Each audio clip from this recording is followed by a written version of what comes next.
जय Sai Ram everyone, welcome to मेरे साईं। आज संडे स्पेशल एक बहुत प्यारा अनुभव लेकर हाजिर हो गई हूँ आप सभी के लिए। और आज हम सब मिलकर सुनने वाले हैं गणपति बप्पा का चमत्कार, जिसे हमारे साथ शेयर करती हैं मीता जी। इससे पहले भी मैंने इनका 2 अनुभव इस चैनल पे अपलोड किया है। अगर आप में से कोई है जिन्होंने अभी तक वो अनुभव नहीं सुना है, प्लीज़ सुनिए। मैं इंसिस्ट करूँगी, रिक्वेस्ट करूँगी आप सभी से कि वो तो अनुभव ज़रूर सुनिएगा, क्योंकि आप सभी को बहुत अच्छा लगेगा। ये मेरी गारंटी है। मैं लिंक डिस्क्रिप्शन पे डाल रही हूँ, आप सब प्लीज़ चेक कीजिएगा। तो मीता जी बताती हैं कि ये अनुभव लगभग 2013 या 14 के बीच में हुआ होगा कि उनके बेटे और बेटी दोनों के गले में हुआ था थ्रोट इन्फेक्शन, जिसके वजह से वो लोग ना ही पानी पी सकते थे, ना ही ठीक से खाना खा रहे थे। क्योंकि पानी पिए तो भी उनके गले में एक जलन, एक दर्द महसूस होता था, और खाना खाए तो खाने में तो मसाले होते हैं ना, तो वो खाने मसाले से उन लोग के गले में एक जलन, अनकंफर्टेबलनेस, खाना स्वॉलो करने में भी प्रॉब्लम हो रहा था। डॉक्टर दिखाया और डॉक्टर ने दी दवाई, पर दवाई लेने के बावजूद भी कोई राहत नहीं था। गले का दर्द जैसा था दोनों का वैसा ही रहा। अब मीता जी क्या करती है, अपने बच्चों के लिए सादा खाना बना देती है, जैसे कि सादा खिचड़ी हो गया, कम स्पाइसेस वाला खाना हो गया। अब देखिए, खाने में मसाला आप कम डालेंगे, पर नमक बिना तो खाना आप पका नहीं सकते। तो वही सादा खाना जो कि नमक के साथ खाली बनाया जाता था, वही खाना अगर उनकी बेटी और बेटा खाता तो भी उन लोग को प्रॉब्लम, क्योंकि वो नमक से जो जलन होता है ना, अगर मतलब जले कटे में आप नमक छिड़क दे तो जलता है ना, तो वैसे ही उनके गले में इन्फेक्शन था। तो वो नमक भी उनके गले में एक अनकंफर्टेबलनेस क्रिएट करता था, जिसके कारण वो लोग खाना खाने से भी नाराज़ कि खाना नहीं खाऊंगा मम्मी, हमें पानी नहीं पीना, और दवाई का दूसरे साइड से कोई असर नहीं। तो ये 2-3 हफ्ते तक चलता रहा, और दोनों सर मैम दोनों परेशान कि दोनों बच्चे का गला कैसे ठीक होगा। अब बच्चे मतलब उनकी बेटी तब MBA पढ़ रही थी और उनका बेटा तब आई थिंक क्लास 12 में पढ़ रहा था। ओके, तो मैम बहुत परेशान हो गई, सर बहुत परेशान हो गए कि करे तो करे क्या। अब देखिए, एक माँ कभी भी अपने बच्चे को दर्द में नहीं देख सकती, तो मैम से भी और रहा नहीं गया, और मैम जो गणपति बप्पा को बाबा बुलाती हैं, अपना पिता मानती हैं, फाइनली वो गणपति बप्पा से कहती हैं कि बाबा, मुझसे और बर्दाश्त नहीं होता, इसका अंत कीजिए, या फिर मेरे बच्चों का जो गले में प्रॉब्लम है वो आप ठीक कर दीजिए, क्योंकि दवाई का कोई असर नहीं हो रहा है, और अगर आप ठीक नहीं करेंगे तो वो दर्द आप मुझे दे दो, बस मेरी इतनी सी मांग है। तो मैम बताती हैं, जिस दिन मैम ने ये प्रेयर किया उसी दिन मैम अपने बेटा और बेटी को लेके सो रही थी। तो रात के करीबन 1 से 3 बज रहे थे, और मैम एक बेड के एक एंड में थी, उनका बेटा उनके बेटी और उनके बीच में था, ठीक है, सो रहा था। अब रात के 1 से 3 ऐसे मतलब इस टाइम के बीच अचानक वो सुनती हैं कि उनका बेटा ना मतलब नींद में ही कुछ कह रहा है। तो वो ना अपना कान अपने बेटे के मुख के पास लेके आती है सुनने के लिए कि बेटा क्या कह रहा है। अगर गले में तकलीफ़ हो रहा है, वो कुछ ज़ोर से बोल नहीं पा रहा है क्योंकि गले में दर्द है, इसलिए तो वो अपना कान अपने बेटे के मुख के पास लेकर आता है। और इस बीच उनकी बेटी भी जाग जाती है, ओके, कि भाई क्या बोल रहा है। तो वो बताती हैं कि उनका बेटा अपना लेफ़्ट हैंड हवा में उठाता है, मतलब हवा में ही उठाता है, और कहता है कि अरे बाबा, आप इतने विशाल हैं, आप इतने बड़े हैं, आपको मैं छू सकता हूँ क्या? और फिर कहता है, वाओ, आपको छू के तो एक अजीब सा मज़ा है, बहुत अच्छा लग रहा है, आपको मैं छू रहा हूँ।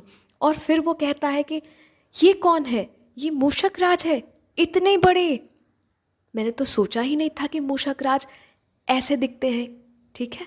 और फिर वो कहते हैं कि बाबा, हाँ, मेरे गले में दर्द है, आपने सही पकड़ा बाबा, मेरे गले में दर्द है, पर ये जो आप ग्रीन कलर का पत्थर आप मुझे खाने को बोल रहे हैं, इसे मैं खाऊं कैसे? मैं तो खाना ही ठीक से खा नहीं पाता, मैं ठीक से पानी नहीं पी सक रहा हूँ आज कुछ दिन से, मैं इस बड़े पत्थर को कैसे स्वॉलो करूँ बाबा?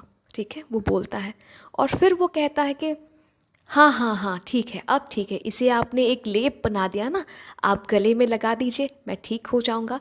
और वो ना सोते सोते अपने गला को स्ट्रेच करता है। ओके।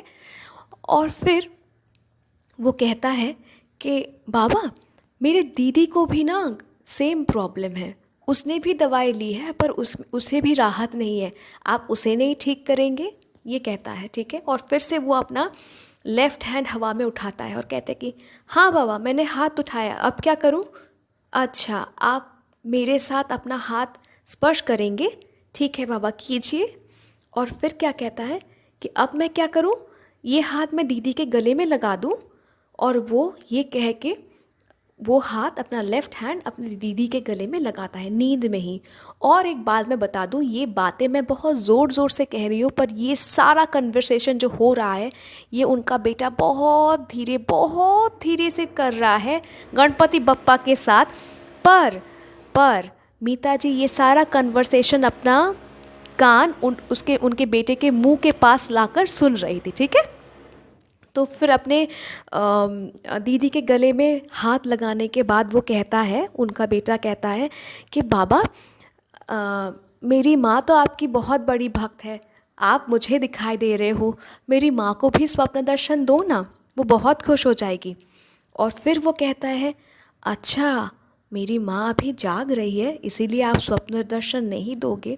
मीता जी कहती हैं ना कि जब वो ये सुन रही थी, उनकी बेटी भी सुन रही थी, मीता जी कहती कि उनके पूरे बदन में रोंगटे खड़े हो रहे थे कि उनको पता चल गया था कि स्वप्न में, उनके बेटे के स्वप्न में उनके पिता, उनके गणपति, उनके बाबा आए हैं उन्हें ठीक करने के लिए। और उन्हें ये भी पता है कि मीता जी तब सुन रही थी सारी बात। ठीक है। तो फिर ये बात होने के बाद उनका बेटा कहता है, बाबा आप कहाँ जा रहे हैं? फिर वो कहता है कि अच्छा आप बाजू वाले कमरे में जा रहे हैं।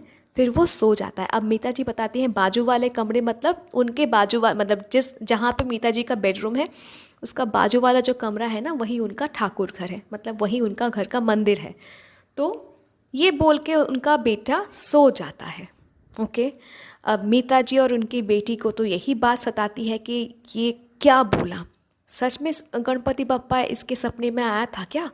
पर जब तक ये जागता नहीं, कुछ मतलब बोल भी नहीं सकते। अब अगले दिन सुबह मीता जी उठ गई, उनकी बेटी भी उठ गई और इंतज़ार था कि बेटा कब उठे और बात करे। मीता जी बताती हैं सुबह उठ गया, उनका बेटा भी उठ गया और वो पूछती हैं कि बेटा, तुमने कल कुछ सपना देखा था क्या? तुम कल रात को किससे बात कर रहे थे? तो उनका बेटा बोला, नहीं, मैं किसी से तो बात नहीं कर रहा था माँ। तो मीता जी ने कहा, सोचो ना, थोड़ा सोचो, तुम कल किसी से बात कर रहे थे, कोई सपना देखा?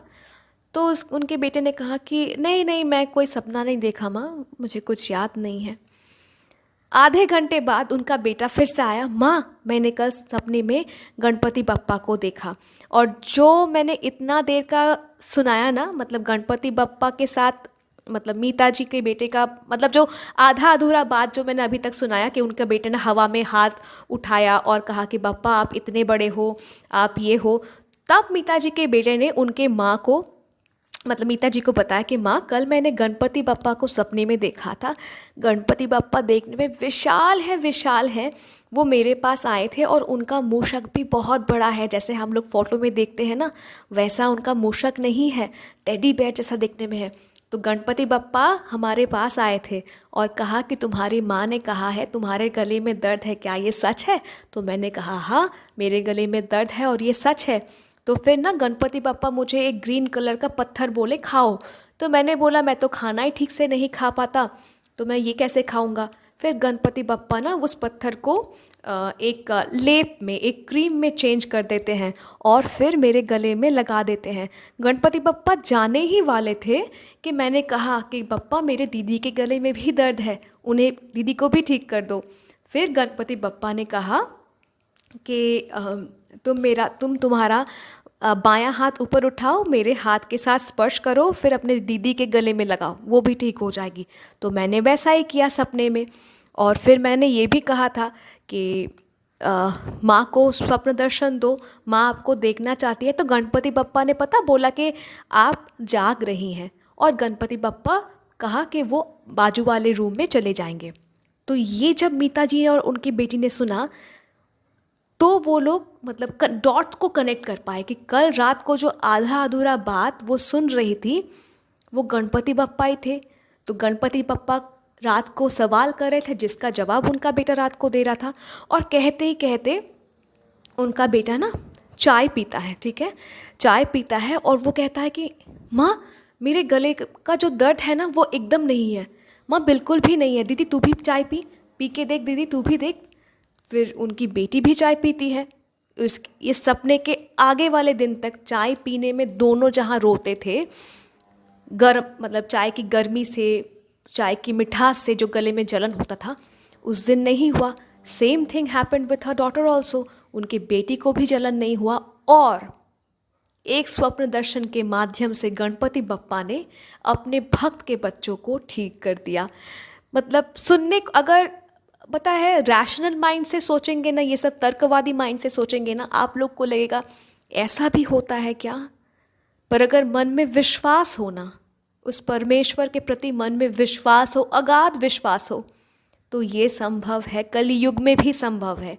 और मतलब सच में मैं क्या कहूँ, कैसे भगवान आते हैं अपने भक्तों के पुकार सुन के, उनके कष्ट मिटाने के लिए। सो ये है अनुभव मीता जी का। Thank you ma'am so very much.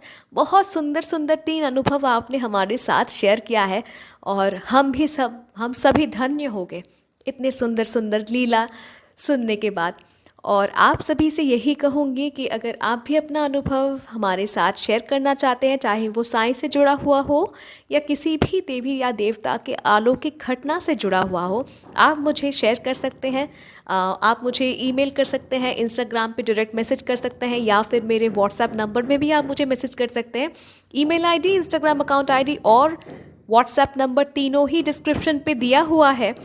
और अगर अनुभव अच्छा लगे तो लाइक कीजिए, शेयर कीजिए सभी के साथ। इस घोर कलयुग में जहाँ लोगों को ये लगता है कि भगवान नहीं है, उन सभी को ये अनुभव सुनाइए, ये एहसास दिलाइए कि भगवान आपके अंग संग है, आपके पास है। ओके और अगर अभी तक जुड़े नहीं हैं मेरे साईं परिवार से, जुड़ जाइए। मिलती हूँ बहुत जल्दी नए साईं अनुभव के साथ। टिल देन जय साईं राम।